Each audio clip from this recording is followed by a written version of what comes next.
Čaute, to je Georgia, vítajte pri ďalšom randomáči. Tak sme opäť v kotolni, trošku sa to tu zmenilo, odkedy som tu bol minule. Teraz je tu môj stôl, ten veľký, ktorý som mal v izbe. A práve idem zakurovať, tak som sa rozhodol, že vám ukážem, ako zakurujem ja. Je to taká moja denná povinnosť, keď je jeseň a zima. Teraz je to v pohodičke, ale ono, keď to bude každý deň, tak mi to bude lezť na nervy. No dobre, takže ideme do akcie. Tu vás takto položím na noviny. Moment. Budem trošku nakrivo, čiže snaď to nevadí, Kde som si dal tie moje zápaločky. Tu sú zápaločky, takže škrtneme a ideme na to. Dúfam, že sa mi chytí na prvýkrát. Dobre, druhý pokus. Ideme na to.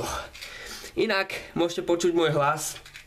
Je trošku divný, hneď vám vysvetlím, len sa musí chytiť. Musí sa chytiť, lebo to je momentálne moja povinnosť teraz. Tak, už sa chytilo.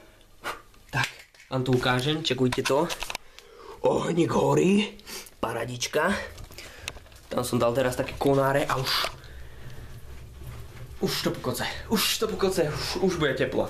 Samozrejme ešte musím naložiť väčšie drevo. No to je jedno. Takže, môžete počuť na mojom hlase, je trošku taký chorý. No, nehovorím, že mám vždy zdravý hlas, ale teraz je naozaj chorý. Trošku som ochorel a viem asi aj prečo. Dôvod je to zatmenie mesiaca. Keď som ja o 4 ráno, kedy boli možno 4 stupne, tak ja som išiel von v pyžame. Tak ja som asi od toho ochorel. Dneska sa to tak začalo, možno včera. Koľko dymu tu je, však podpalím celý dom. Kde budem potom natáčať a bývať, spať, jesť. No. A už to pokace, paradička.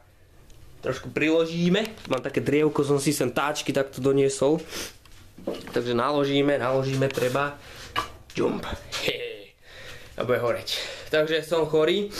Samozrejme, neprestanem točiť videá, prečo by som mal, keď som chorý. No, možno to niektorým vadí, ten môj chorý hlas, ale neviem, není to zase až tak hrozné, uvidíme. Cez víkend sa chcem dať dokopy. Zajtra ešte musím vydržať, pretože zajtra chcem ísť do kina na jeden film. Pokúsim sa natočiť moju reakciu na ten film, keď pôjdem z kina. Uvidím, nesľubujem nič, uvidíme, ale chcel by som, už to horí pekne, čekujte to. Ja som taký podpálač, no. Taký rodinný podpálač. Nie podpálač. Zakurovač. Kúrič. Taký rodinný kúrič. A zadarmo to robím. Nikto ma neplatí. Ty kokso, dobre dymutuje. Však ja sa tu zadusím. Takže cez víkend sa chcem dať dokopy. Ty kokso, 3 minúty točí, na to som povedal 2 vety.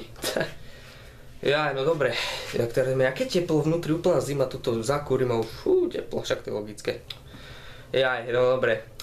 Takže idem si spraviť čajíček s medíčkom, ak máme citrón, dám si aj citrón, ale asi nemáme, takže opäť budem piť zdravý čajík len s medíkom. A tak, samozrejme mám nejaké videá predtočené, a už mi slzia oči, ty koksešek, ja sa tu zabijem. Ja som normálne zakúril a ja sa tu zabijem. Mám nejaké videá natočené. Takže v priebehu týždňa a ešte budúceho týždňa vám ich pridám na YouTube. Takže tak.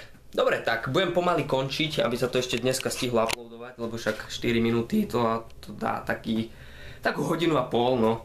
Takže tak, a už dobre, pozrite. Už normálne, aha. Paráda. Dobre, takže užívajte si dníček ešte. Zajtra je piatok, takže poriadne si ho užite a vidíme sa pri ďalšom videu. Dovtedy sa majte. Ahoj!